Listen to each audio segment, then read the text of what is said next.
Сәлем арна көрермендері, қазақша тілдердің дамуына үлес қосып тіркеле кетіңіздер. 28 мың қазақстандықтың микроқаржы ұйымдарына қарызы кешіріледі.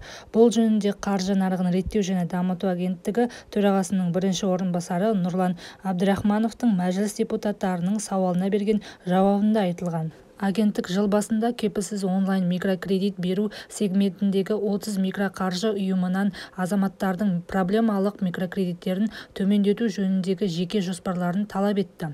Ұсынылған жеке жоспарлар аясында 2022 жылдың соңына дейін микроқаржы ұйымдары 33,1 миллиард теңге сомасына 432 мың қарыз алушының проблемалық берешегін қайта құрылымдауды, 0,18 миллиард теңге сомасына 107 мың қарыз алушыны ішінара кешіру және 0,16 миллиард теңге сомасына 28 мың қарыз алушыны толық кешіру жоспарланған делінген агенттік төрағасы орынбасарының жауабында. Нұрлан Абдрахмановтың дерегінше 2022 жылдың 1 қазанына микроқаржы ұйымдары 285,5 мың қарыз алушыға қатысты проблемалық берешекті төмендеткен. Оның ішінде негізгі борыш пен сыйақы бойынша 66,4 мың қарыз алушының 585 миллион теңге берешегі, 756 миллион теңге тұрақсыздық айыбы толық және ішінара кешірілді.